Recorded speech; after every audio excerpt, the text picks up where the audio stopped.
I thought playing one of the worst teams in the league in Seattle with all their injuries, that I might not even have to talk about the game, that might just be a walkover, a nothing burger, nothing negative or positive. At the very least, maybe I could do a pure positive video, break down some stuff for you, what's looking good for the team that you hope they can build on for when they finally play teams that are actually good. But no, no, no.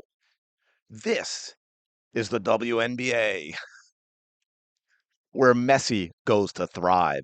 And I don't mean the soccer player. I mean Messy Messi, because clearly the WNBA is not a professional basketball league. I know you thought maybe for a minute that it was. If you pay attention only to Caitlin Clark, it looks like it. But no, no, no. It is a mental institution. They are unhinged, unbalanced, and unstable. Look, there are a lot of reasons, but here are the two biggest reasons this entire league hates Caitlin Clark. Her fan base, it's huge. They never had one. And her talent, it's huge. They never had it. She's exposed this entire league for their history of just being what it's always been, a bunch of unskilled plow mules plodding along in the farm and hitting each other like rams. That's what the league has been, man. Caitlin Clark last night, 21 points, 10 assists in only 24 minutes, by the way, on only 10 shots, by the way. Her 12th game of at least 20 points and 10 assists. How many games has she played? 57. By the way, number two is Courtney Vandersloot with 10. How many games has she played? About 465 or so. I think it was 465 coming into the season. Correct me if I'm wrong in the comments below. So, yeah, they absolutely hate her for that stuff. Stephanie White is one of the people who hates her for that stuff. Stephanie White's wife hates her. Stephanie White's coach, when she was at college, who then she later hired as an assistant when she was at Vandy. So, we're talking besties here. The wonderful Carolyn Peck, if anyone remembers her, who started all the nonsense last year, and she's said many bad things about Caitlin Clark. But she started the whole, oh, this Indiana Fever are a better team without Caitlin Clark. Yeah, that's Stephanie, who has Stephanie White's ear. But look, man, here's what I saw last night, and I don't know what the fallout's going to be. I hope it's positive. I hope Caitlin Clark keeps her spine and stays strong, because we could have seen something that turns into a positive thing for Caitlin Clark in the Indiana Fever. And that is Caitlin Clark saying, I've had enough of this crap. I am done with it. I'm not doing it anymore. You have no idea what you're talking about, Stephanie White. You keep trying to control me and diminish me and punish me when I play well.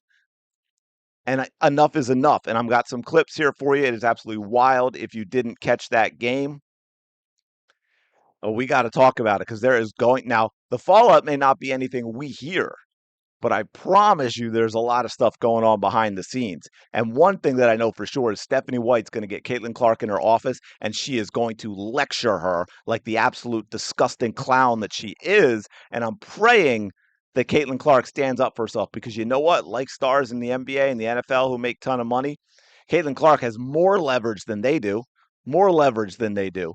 And she can say, hey, you know what? You want to keep yelling at me like that? You want to keep trying to change my game? You want to keep punishing me when I play well? I'm not playing. Trade me. And a lot of people say, and I get a lot of people get turned off by that, because you get a lot of players who shouldn't do that, and they do. Caitlin Clark has every right to put the Fever in that position right now. Trade me. I'm not playing here anymore. And then they've got to go out. If Caitlin Clark doesn't want to be public about it, they've got to go out and explain that. They have to go out and explain, if they don't want to trade her, right? If they think they're going to punish her by not trading her, they're going to have to go out and explain to their fan base why Caitlin Clark doesn't play for the Indiana Fever anymore, but she's also not playing anywhere else. How do you think that's going to make attendance look? You think attendance is going to stay strong? You think the ratings are going to stay strong? That has domino effect like you wouldn't believe, because you know what else is going to be in trouble? The CBA.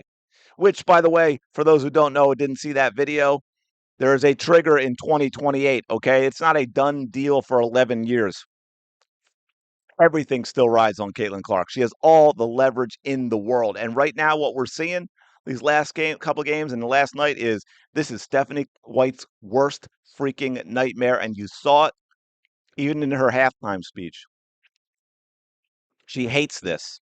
She hates when Caitlin Clark is running the Caitlin Clark system and ignoring the crap system that Stephanie White has from fifth grade that doesn't work at all, never has worked. And I'm getting sick and tired of the Stephanie White defenders going out there and trying to attack us for actually being basketball fans and doing a little bit of analysis and criticizing coaches and players when it's deserved. Get bent, man. I've had enough of your passive aggressive, delusional nonsense. Oh man, Cece's dominating, playing her way, and they are winning. Winning. And by the way, make no mistake, like I said before, the Seattle Storm, terrible basketball team. One of the worst teams in the WNBA. Now we'll be getting to the good stuff here in a moment. Caitlin Clark, visibly and obviously multiple times arguing with her coaches on the court and on the bench.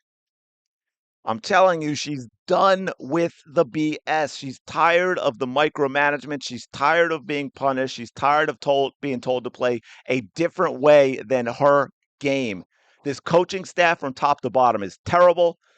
Amber Cox is terrible. Kelly Kroskov is terrible. None of these women should be anywhere near basketball. Gotta go. Herb Simon, get your billionaire butt out of your bed, Mr. 91-year-old, and do something because your organization is going to fall apart and it is going to go back to what it was before, which is nothing. Nothing. You were nothing before Caitlin Clark. You will be nothing after Caitlin Clark. I don't care. By the way, Brianne January, that's the lady who grabbed Caitlin Clark last year in that one game when Caitlin Clark was hyping up the crowd at a timeout break. Remember that? I haven't forgotten that, Brianne January. Absolute ridiculous nonsense, man. Get off my court. Get away from my team. I don't want you anywhere near Caitlin Clark. Absolutely wild. By the way, question for you. Did anyone know now after this game, and granted, I get it's only by a tenth of a percentage point, Caitlin Clark is shooting better from three than Kelsey Mitchell. Anyone talking about that? Anyone? Anyone at all? Are we hearing anyone talk about the fact that Caitlin Clark, and by the way, Caitlin Clark's shots have a higher degree of difficulty, and I don't mean just distance, it's because no one does anything to get her open looks, whereas Kelsey Mitchell benefits from Caitlin Clark being on that court. She gets wide open looks. Wide open looks. Caitlin Clark had 21 points. 21 points on 10 shots last night, 9 of 9 from the line. By the way, if that continues and the refs do their job and Caitlin Clark actually goes to the free throw line like this, get out of here. This league's cooked. 21 points on 10 shots. By the way, 7 rebounds and 10 assists in only 24 minutes. Kelsey Mitchell had 17 points. It took her 18 shots, 1 of 5 from 3. She also played 28 minutes. So a lot of people are trying to defend Stephanie White about, oh, it's managing minutes. They were blowing them out and this and that, which I get a little bit. I get a little bit. But first of all, let me back up and saying you cannot have Kelsey Mitchell taking almost twice as many shots as Caitlin Clark. That's absurd. That's absurd. Now to the minutes thing and all the defenders out there and in the media, right? They got to cash their paychecks. They're not honest with you. Managing minutes, to a degree. I've never been a huge fan of it. They never used to do it, and players used to play, all season long and play a ton of minutes and everything was fine. But if you want to say, man, maybe cut back a little, fine. They cut back a little on Kelsey. She still played 28 minutes, which is close to what she plays in a regular game. Caitlin Clark was on a triple-double watch and played only 24. Just saying. Just an observation. Don't get upset. But look, here's the thing. That's just another one of these things. And people have been saying that's like Caitlin Clark's going to struggle to get MVP if you have Stephanie White. First of all, constantly trying to take away her strengths and play the Stephanie White system. And then also not allowing her to rack up some points against the bad teams. Because, hey, didn't Asia Wilson just drop 45 against the Connecticut Sun? Las Vegas Aces were not losing to the Connecticut Sun. But Becky Hammond, man, she killer. Yeah, baby. She's like, go get it. Go get it. Paige, we know Paige will pat stat absolutely. So their stats are gonna look so much better because they're racking up things against the bad teams. But the Indiana Fever are like, nope. Well, hey, here's one way we can diminish Caitlin Clark, man. When we play these bad teams and get some leads, we'll just Sit her on the bench. We'll just sit her on the bench.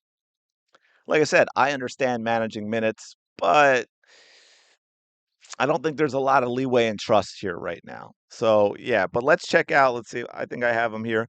Let's check out a couple of things. This is Stephanie White. I always got to make sure I remember to have this. And Caitlin Clark having some issues, folks, right? And I think maybe it might have been with MHA as well. I'm not completely sure. But as you can see, Caitlin Clark getting a little upset with what is going on, not too happy. And then we'll get to Stephanie White here in a moment. I think, yeah, like Stephanie White acting like a child. Look at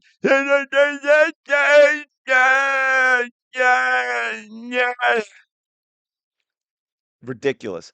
Absolutely ridiculous behavior. We cannot have this. And I promise you from everything I've seen and everything I know that if you said, hey, man, put money on it, who's at fault here? That ain't Caitlin Clark. Caitlin Clark is not the one at fault for these confrontations. Promise you that. Absolutely not. It is 100% on everyone else, man. 100%. I got another one here for you. Let me find it. All right. This is with Ran January, and I think I'm not sure who the other coach is. I don't recognize, but right, they're going at it on the sideline as well. And you can see Caitlin Clark is heated. She is heated. She is tired, tired, tired. I promise you, she knows far more basketball than these people. And this is getting out of hand, yo. I mean, this is multiple times with multiple coaches in the same game when you're winning, right? This is not a good look for the Indiana Fever, man. I ever hear that fly on the wall? Yeah, I kind of wish I was a fly on the wall for some meetings that are going to happen. If not last night, absolutely happen today. Maybe well, no, they might not do it on the plane because, lots of other players around. But anyway, I could do so much more ranting about this. But I think I'm going to leave it there for now, right? I mean, there's a lot of other stuff I want to talk about as well, but I'm going to leave it there. Let me know your thoughts in the comments below. Like, comment, subscribe. You know the drill. Shout out to the 19. Love y'all. Talk to you later.